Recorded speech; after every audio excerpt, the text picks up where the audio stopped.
আমরা এখন AC machine 1 এর 5 নম্বর চ্যাপ্টারের উদাহরণ নম্বর 28 এই ম্যাথটা দেখব। এটা হলো ট্রান্সফরমারের শর্ট সার্কিট এবং ওপেন সার্কিটের অঙ্ক। এটা বিভিন্ন সময় পরীক্ষায় আসে, পরীক্ষার জন্য ইম্পর্টেন্ট। এমনকি চাকরির পরীক্ষায় এই ধরনের অঙ্ক থাকে, যেখানে ডাটা ছোট থাকে এবং ছোট্ট একটা জিনিস চাওয়া হয়, বেসিক জিনিস। এই জন্য ওপেন সার্কিট শর্ট সার্কিটের অঙ্ক অবশ্যই শিখতে হবে। তো এখানে একটা অঙ্কের বলে দিয়ে আছে 28 নম্বর অঙ্কে 30 কেভিএ 2400/240 ভোল্ট 50 হার্স, এবং এখানে EOC open circuit voltage 240, POC open circuit power 250 watt, PSC সেটা হলো short circuit power 378 watt, ISC short circuit current 10.45 ampere এবং power factor 0.8 lagging. Voltage regulation এবং এফিসিয়েন্সি নির্ণয় করতে হবে। তো এটা নির্ণয় করার জন্য আমরা প্রথমে যেটা করব সেটা হলো আমাদের যে সূত্রটা দেওয়া আছে পিএসসি। আমরা পিএসসি সমান জানি আই স্কোয়ার আর। তো আই স্কোয়ার আর এর জায়গায় আমরা এসসি লাগাই দেব এবং এখানে আর ই অন প্রাইম লাগাই দিলাম। তো এখানে আই স্কোয়ার আর থেকে আমরা বের করব আমাদের আর ই অন প্রাইম, তার রেজিস্ট্যান্সটা বের করব। তাহলে লিখব PSC divided by ISC whole square. তো পিএসসির মান আমাদের এখানে দেওয়া আছে, PSC 378 divided by ISC short circuit current দেওয়া আছে 10.45 এটার স্কোয়ার। এটা যদি আমরা ক্যালকুলেশন করি তাহলে আমরা পাবো 3.46 ওহম। তাহলে এখান থেকে কিন্তু আমরা এই একটা জিনিস বের করলাম। এখন আবার আমরা জানি ইএসসি সমান আমরা জানি আই জেড, ই সমান আই জেড। তো এখানে জেড এর জায়গায় দেবো আমরা জেড ই অন প্রাইম এবং ভোল্ট কারেন্টের জায়গায় আইএসসি দেব। এইখান থেকে আমরা বের করব হলো জেড ই অন প্রাইম। ঠিক আগের মতো ইএসসি ডিভাইডেড বাই আমরা এখানে লিখবো আইএসসি। ইএসসির মান এখানে আমাদের দেওয়া আছে কত? ইএসসির মান দেওয়া আছে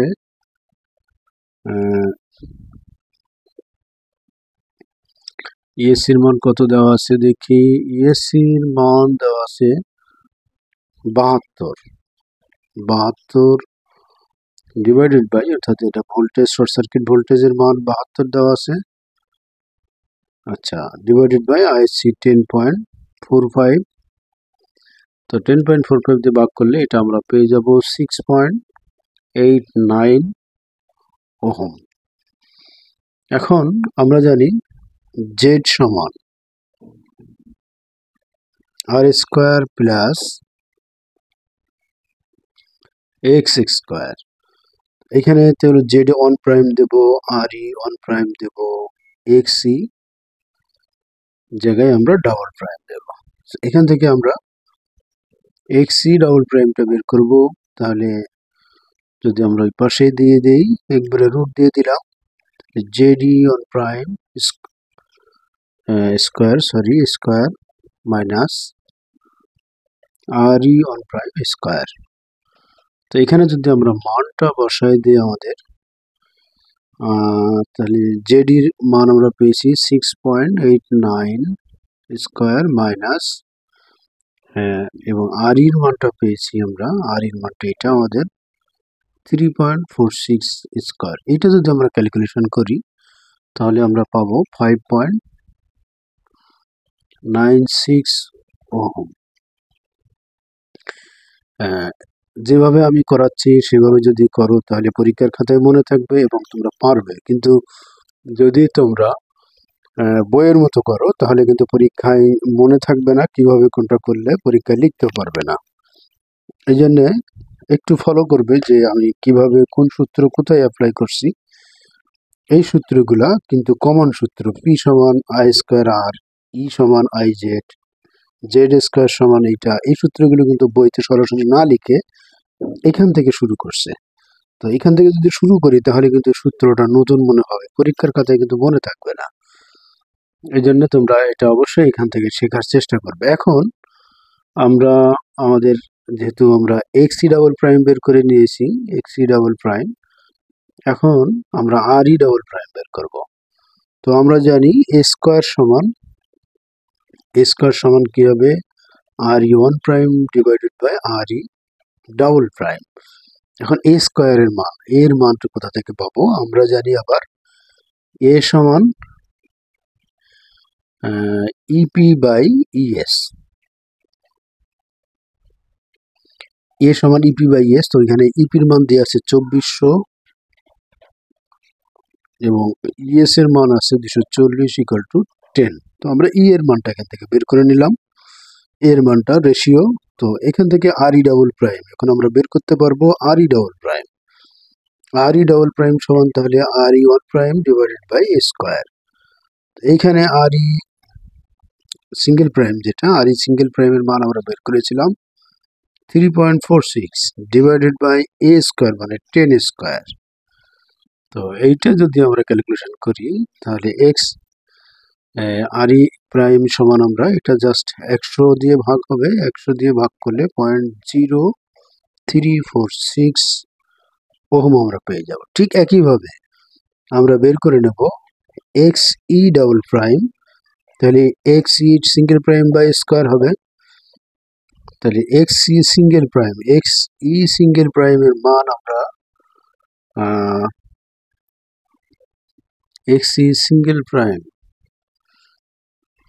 প্রাইমের মান আমরা বের করেছি কত, সিঙ্গেল প্রাইমের মান বের করেছি 5 পয়েন্ট। এইটা কিন্তু সিঙ্গেল প্রাইম হবে, বইতে ভুল করে ডাবল প্রাইম দিয়েছে, 5.96 ডিভাইডেড বাই 10 স্কোয়ার। তো এইটা সমান আমরা পাবো, যেহেতু 100 দিয়ে ভাগ করবো, 0.0596 ওহম।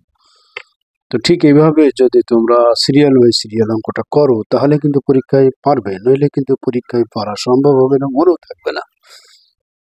এখন আমরা সেকেন্ডারি কারেন্ট বের করব। তো সেকেন্ডারি কারেন্ট সমান আমরা জানি ই সমান বা ইএস সমান আমরা আমরা জানি পি সমান ভিআই। এখানে আমরা পি সমান আইএস দিতে পারি। তাহলে এখান থেকে আমরা আইএস সমান লিখতে পারবো পি বাই ভিএস। এখানে পাওয়ার কিন্তু বলে দিয়ে আছে 30 কেভিএ, যেহেতু কেভিএ দেওয়া আছে এই জন্য কিন্তু আমরা ভিআই সূত্র ব্যবহার করেছি। যদি কিলোওয়াটে দেওয়া থাকতো কস্টিটা ব্যবহার করতাম। তো এখানে 30 কিলোওয়াট, 30 10⁻³ ডিভাইডেড বাই ভিএস এর মান দেওয়া আছে কিন্তু আমাদের এখানে 240। এখানে ভিপির মান দেওয়া আছে 2400 এবং ভিএস এর মান 240। এটা যদি আমরা ক্যালকুলেশন করি তাহলে আমরা পাবো কত, 125 এম্পিয়ার। এই গেল আমাদের যত কিছু বের করা দরকার বের করে নিলাম। এখন আমরা যেহেতু নো লোড ভোল্টেজ আমাদের বের করতে হবে, ফুল লোড ভোল্টেজের মান কিন্তু 240, এখানে 240টাই হবে আমাদের ভিএফএল ফুল লোড ভোল্টেজ। এটা কিন্তু আমাদের দেওয়া আছে, কিন্তু নো লোড ভোল্টেজের মানটা দেওয়া নেই, এই জন্য ভিএনএল আমরা বের করবো। তো ভিএনএল যদি আমরা বের করতে যাই তো ভিএনএল এর সূত্র কি, ভিএনএল এর সূত্র সমান ভিএফএল প্লাস যে লসটা আছে আমাদের IS into R E double prime cos theta plus IS into X E double prime sine theta. তো এইখানে কিন্তু আমাদের কস থিটার মান একটু লিখে দেই, এখানে কস থিটার মান দেওয়া আছে কত, কস থিটা সমান দেওয়া আছে 0.8।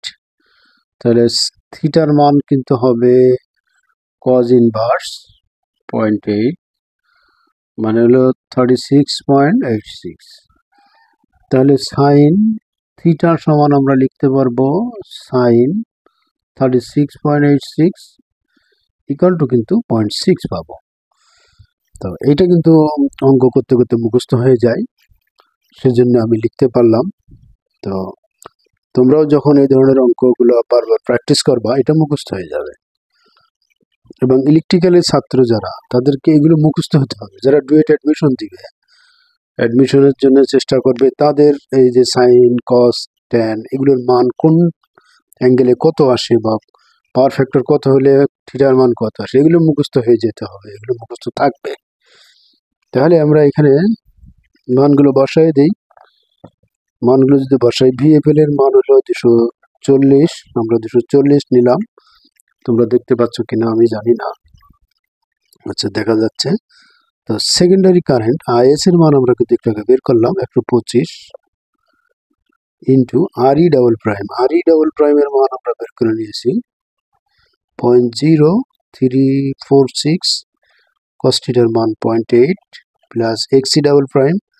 এক্সি ডাবল প্রাইমের মান আমরা বের করেছি 0.0596, সাইন থিটার মান 0.6 বের করি। এটা যদি আমরা ক্যালকুলেশন করি, ক্যালকুলেশন করলে আমরা কত পাবো? 247.93। আমি আগেই অঙ্কটা করে রেখেছি,